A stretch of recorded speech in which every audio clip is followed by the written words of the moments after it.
All right. So our final speaker is Alex Soojung-Kim Pang, and he's head of global program for the 4 Day Week Global. So Alex is also the author of three books: Shorter, Work Better, Smarter and Less. Here's how. Rest, Why You Get More Done When You Work Less.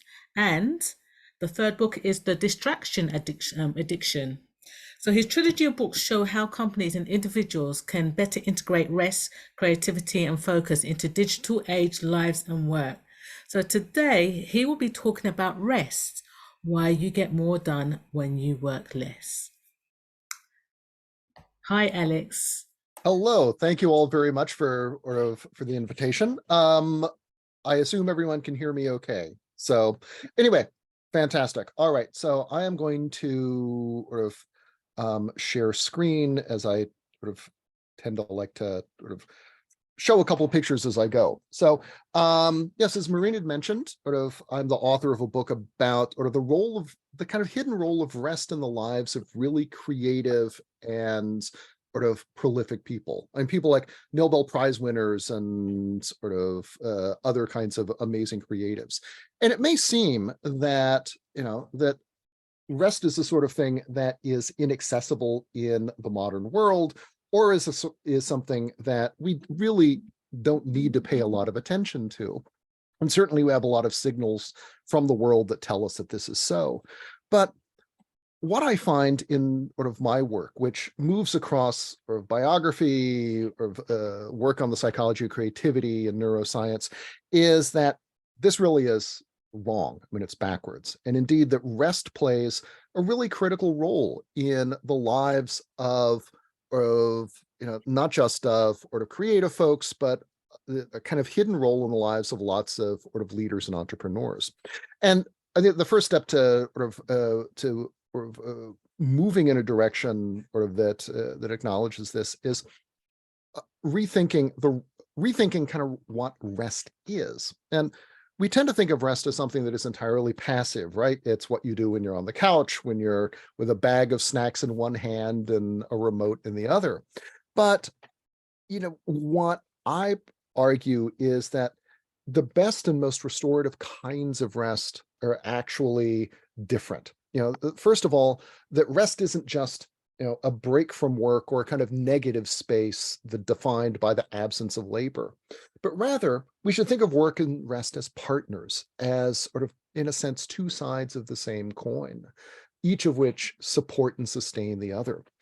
Another important point is that rest is the most restorative forms of rest are active, not passive. Also, that rest is a skill. It's something that's completely natural, but it's also something that we can get better at. And, it's a bit like breathing in the sense that there is a obvious natural component to it. But if you are a musician or an athlete or even a Buddhist monk, right, you learn how to use your breath in order to project to the back of the auditorium or to maintain your energy level or help quiet your mind. Rest is the same. It's something that we can learn to do better and learn to bring into our lives in ways that help us do better work and be better people. There's also a growing body of evidence about the role that rest plays in fostering and supporting creativity, which I think nobody will deny is important, especially these days. And then finally, taking rest seriously helps make our work and our lives more sustainable. Now, you see this, for example, in there's when you look at the lives of really creative people like Charles Darwin, for example, and you see that there's a paradox that these are people who organize their entire lives around their work, right? Darwin literally moved from London out into the country so that he would have more space to work and to think deeply, but they don't actually organize their entire days around around the work that they're doing.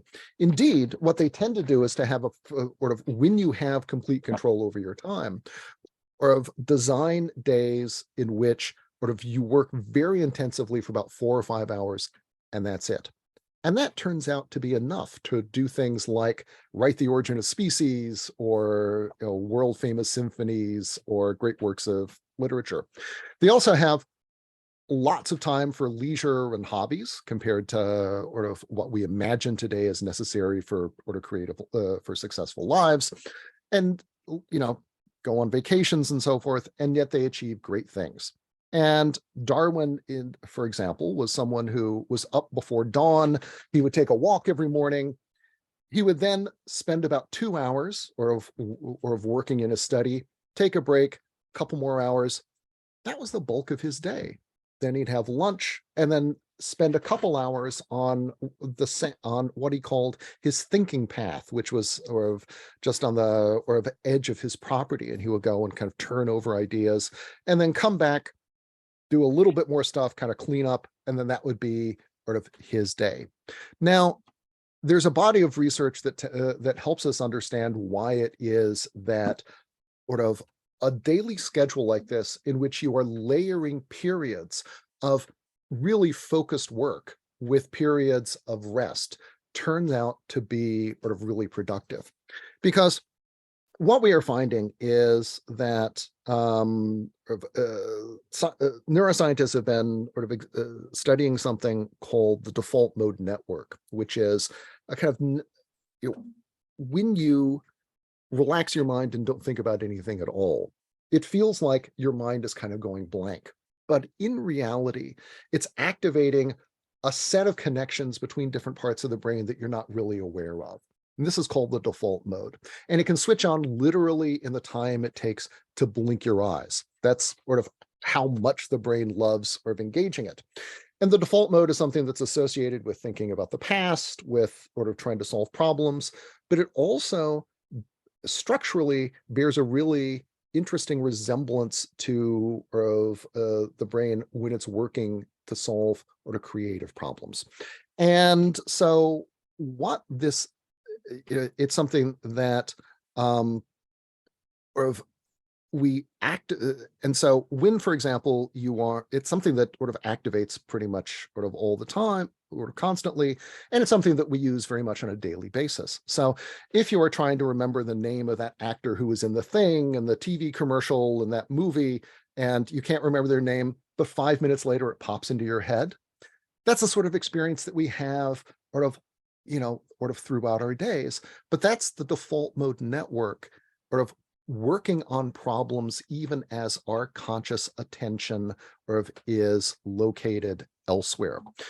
One of the things that the default mode really likes to do, in fact, is solve problems. And so when we have these periods in our daily schedules, when we move from intensive work to these breaks, one of the things that happens is that it gives the default mode time to think in an uninterrupted way, or to work in an uninterrupted way on problems that we have yet to solve ourselves through conscious effort, and helps us and sort of provides a kind of environment, a stage in which we can have these, in which our creative subconscious can work on these ideas even while our attention is focused elsewhere. Amos Tversky, who was one of the founders of the field of behavioral economics, and developed a lot of the key ideas when he was on a sabbatical at an institute near Stanford, said, people waste years because they don't waste hours. That this apparently unproductive time turns out to be some of the most fruitful time for thinkers. This is also true for leaders as well. This is but finally, the practice here is that in order to do this, it's important to optimize working time, to think about what times you do your best work, to recognize that intensity of focus is actually more important for getting lots of work done than length of time. So try to make the peaks higher, in a sense, if you talk about deep work, to do deeper work rather than stretch it out for longer. Then layer that with periods of rest for a break and for a creative boost, and to make it a daily practice so that because it's a skill, you can get better at it. This is also something you see leaders doing as well. This is Telegraph Cottage, which was a retreat that Dwight Eisenhower used during World War II when he was planning the invasion of Europe. And part of the reason that he would go on the weekends when he could to Telegraph Cottage was that he was basically ordered to by a superior, George Marshall, who said, who told one of Eisenhower's aides that, basically he needed Eisenhower to be fresh so that he would have the kinds of creative ideas necessary to win the war. And that it is your job in the war to make him take care of his health and keep that alert brain from overworking, particularly on things his staff can do for him. And so Telegraph Cottage was a way, basically a structural way of making sure that he had those kinds of breaks. For those of us who don't have, sort of places we can sort of retreat to, there are other practices, and I'll just call out sort of two of them. The first, which I think is under sort of appreciated, is the value of vacations. And longitudinal studies tell us that vacations are correlated with better physical health, with lower rates of depression, longer lifespans, and also healthier aging, right? People who take regular vacations don't just live longer, but they enjoy more of that life, and they don't have long declines the way that sort of some others do. It's also turns out that 20% of startups begin with an idea hatched during a vacation. And so these are, again, a practice that looks entirely sort of leisurely and unproductive, but because it offers sort of your mind a chance to turn over ideas, to try it out, sort of new things, it actually turns out to be super valuable. The other practice that I would sort of point to is something that I call in the book deep play. And there turns out a lot of people, even those who are involved in high pressure jobs or who are scientists competing against other teams to sort of make some world-class discovery, had really serious hobbies. They were sometimes very serious musicians, mountain climbers, athletes, gardeners, what have you. And why spend time on hobbies of this sort? Well, it turns out that when they talk about their hobbies, it turns out that they choose things and they stick with them because they offer similar kinds of challenges and rewards as work when it goes really well, but without any of the frustrations. So scientists, for example, talk about mountain climbing as being like doing science, right? You have this big goal, there's a technical part to it, you break it down into 1,000 different pieces, and then and then you either get to the top or you don't. For lots of leaders who are climbers, in contrast, it's about leadership, right? You've got a team, you have to motivate people, push past their boundaries, etc. So it's what they like about work at its best without the frustrations. It's also in a different context and time scale, right? Very often when you do science, you can spend a year working on an experiment and maybe the results are, well, maybe your hypothesis was right. On the other hand, in games or climbing or things, either you reach the top or you don't, right? The rewards are very straightforward and they come fairly quickly. They often are physically challenging in a way that work is not. And there's often a personal dimension to them as well, something that sort of harkens back to sort of their family history or past lives that kind of connects them back to sort of a sense of who they are. Now, I think that rest is also important for. There can be an important sort of organizational dimension to building in sort of periods of rest for sort of leaders. There is sabbaticals, for example, offer a great opportunity to kind of test run succession plans. But I think that, I just want to, there are other organizational things, but I just want to leave you sort of with this statistic, which is that when you look at founders of companies, they are twice as likely to suffer from depression as the general population, twice as likely to have ADHD, 3 times as likely to fall prey to substance abuse, and there's an off the charts difference between between founders and others for bipolar disorder, less for other sorts of mental health issues. But what this tells us is that there is a great need, especially for leaders, to learn how to and to practice rest, and that this is something that can make their not just make their own lives better, but also improve their health, improve their work, help them be more creative, and help them have longer and more sustainable careers and lives. And with that, I am going to stop and say thank you very much and take questions. So thank you all. Alex, I'm going to put a question into the group now. So my question would be, how can you get more rest, especially active rest? Is that a good question? Yeah, sure. No, I think that the answer, part of the answer, I think, comes from thinking more about how to construct daily routines that build this in, right? We tend to think of this as something that you do when you're done with work, when you're done with everything, but we're never done with everything. The second thing I think is that if you're in an organizational context, the more you can make this collective and structural, the better. This is one of the reasons that I work for 4-Day Week Global now, is that, recognizing that very often we're prevented from putting this kind of thing into practice because of our work environments and the expectations of our colleagues, or the idea that, you don't want to let people down. And so I think that doing it with other people turns out to be really valuable.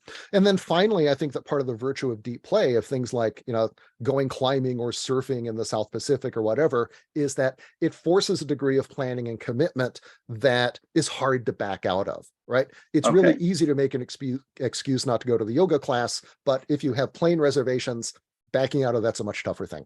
Okay, so Alex, we're about to put a question to people to put into breakouts, and I've said how can you get more rest, especially active rest. Somebody's asked, can you give me a definition of active rest again? I think you were talking about active rest, weren't you? Sure. So rest, I think of rest generally as the time spent recharging the mental and physical energy that you spend at work. And so active rest is physically or cognitively engaging activities that are restful. And I think what's important about that is that, for some people, like running a marathon or working out or replanting things in your garden, maybe physically taxing, but they are also, by this definition, turns out, also restorative in a way that makes them rest. Okay, so let's go with that. 5 minutes on that. How can you get more rest, especially active rest? Do you get enough rest, folks? Welcome back. Do you want to share our thoughts in chat or have any questions? We have a question from Danny. Please. Yeah, I was just reflecting in our group that so for me, I've learned over time types of active rest that work for me. I'm aware that not everyone's had either the opportunity or the habit to find out what their things are, and I was just wondering if you had any advice on giving people space. It feels easier to give people space to say, here's half a day to go and do the thing that is good active rest for you. But wondering on advice about how to help people find what those things are for them.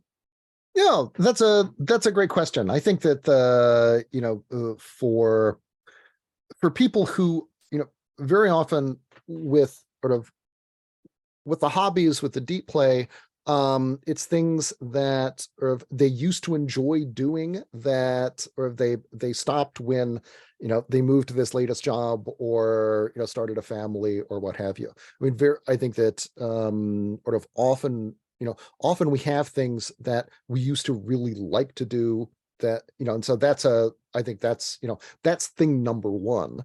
I think sort of number two is there, I think on a daily basis, that the first thing I would recommend, there's there were remarkable benefits simply to getting out of the office and and going for a walk. Doing that for 15-20 minutes helps reset the brain. It turns out apparently it's also just good for your eyes to look into the middle distance rather than at a screen. And also there is a kind of creative boost and mental reset that happens when you are walking. We don't exactly understand why that is, but it is something that people have observed in the lab. And then I think that if you can make it social, do it with someone else, then that's awesome too. That also it kind of provides a permission structure and sort of reinforces the habit. So that's what I would suggest. Thank you. Mike. Hi, thank you. Hi, Alex. Hello. This is sort of like more short-term rest. So, see, with the world we're in now, we're so easily accessible with emails on our phones and all that sort of stuff. I find myself finishing work, getting home, and still checking my emails on my phone. So, you have any sort of like techniques or anything like that that could help? Because it's not just me; it's like some of my colleagues as well. Like, I'll get an email from a colleague at 9 o'clock at night, and like, what sort of techniques can you put in to say, like, when you're at home, and sort of training yourself to not look at your phone until you get back in the morning? Right. This is a sort of, the ability to be always on and always connected has turned into an imperative and an expectation that we are always on and always connected. I think that this is as much a problem, though, of sort of norms and expectations as it is a problem of technology. I would point to two things. I mean, number one, that I think the places that do this most effectively are ones that that put in explicit policies that you are not obligated to check email after X o'clock, right? That or that experiment and discover that there was a consulting company that sort of gave everyone Wednesday evenings off. Everyone could shut off their machines. The senior partners thought the Earth is going to crash into the sun, right? Clients are going to abandon us. After 6 months of doing this, they were doing some some reviews with clients. Turns out none of the clients had even noticed that people were taking Wednesdays off. Evenings off. And so I think that's a nice little lesson, that it's easy for us to overestimate how connected other people expect us to be. And then beyond that, I think that all the other personal techniques are pretty much exactly the same ones that you need to apply in order to go to the gym, or reach for the or eat better, or other stuff. It's mainly about habit reinforcement and making small gradual changes that stick, rather than trying to do it all at once. Okay, we've got some intriguing thoughts in the chat, but let me go to Katie. Katie, my question is, what's your opinion on the afternoon nap? I think afternoon naps are terrific. Honestly, I do them myself on a pretty regular basis, and I used to feel guilty about being, having that downtime. But it turns out number one, everybody does. It's just that some people are better at covering it up than others, and second, that actually an afternoon nap turns out to be a lot more restorative than like a fourth cup of coffee. And so, if you want to have a good afternoon, an afternoon nap is a really good thing. Do you Okay. recommend a certain time?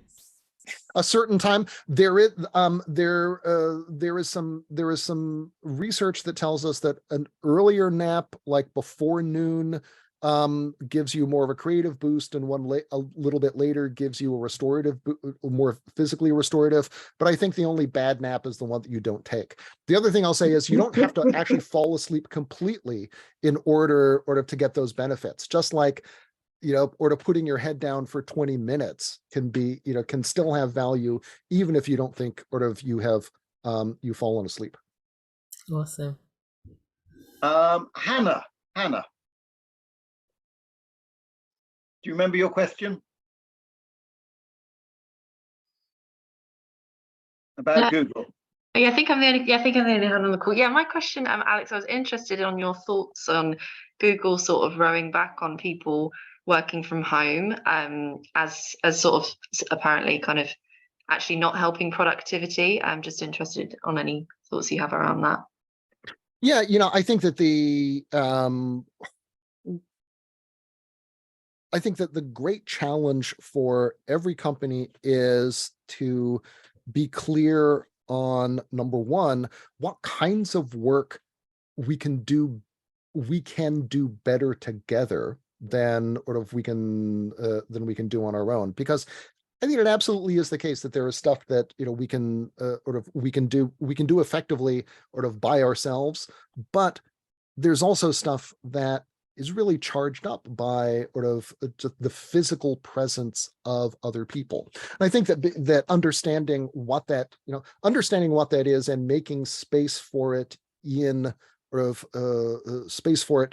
in the office and also in people's calendars is an essential practice for making going back to work attractive. I think but it is really striking that even Google, right, a place that is famous for sushi bars and free food and all kinds of amazing perks, turns out those are now less of an incentive to get people back into the office than they used to be. And indeed, it looks like they really were not about getting, having the dry cleaner there was not so much about making the office an attractive place as making it a place that was harder for you to ever leave.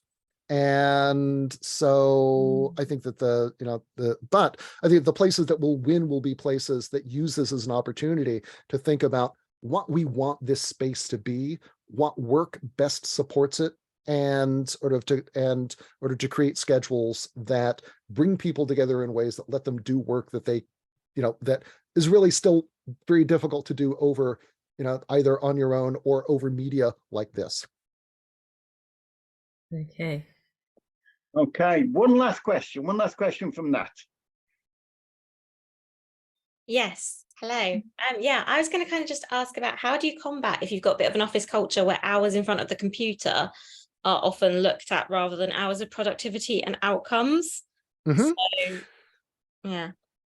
Yeah, I mean, it is a big challenge. I think it is, but looking at companies that have redesigned their work days and moved to shorter work weeks, the thing that impresses me most is the degree to which cultural change and change around things like you're thinking about the relationship between the amount that you work and output, or how you manage and lead people in those environments, follows practices rather than has to be changed first before you can change other stuff. That doing, starting with things like taking meetings and making them cutting meeting times in half and figuring out how you can make them more effective in shorter periods, figuring out how you can design parts of the workday or work week for deep focused work when everybody has permission to ignore email, to dive deep into the things that that they really need to work on, and to do so together, or to do so at the same time. Turns out, I think, these are practices that begin to show leaders that the relationship between, hours and screen time and productivity is not a linear one. That deep work and deep time actually are the things that you want to maximize, not the absolute number of hours. But that's a sort of thing that is, it's one of those changes that's easy to describe, but which people really have to kind of feel and experience for it to really take hold. So, but the good news is starting small with stuff like meetings and those kinds of time blocks is a good way to those are good first steps to take on the road to rethinking more deeply the relationship between work time and productivity. Excellent, Alex. Thank you so much for this. That was fascinating. So take an afternoon nap. Take rest to get more done. Okay, excellent. Can I just say, Henry? What? Just to back up what what Alex has been saying about getting rest and having a nap. At Happy, we do have a sofa beds and large bean bags, and Yes. people actually do take a moment. Yeah, John takes a nap most days, I think. I didn't want to out him, but but it works. It does work, Absolutely. And I know Erica had made a point of how can it happen in the office environment. It can work. Okay, so thank you, Alex. Thank you very much.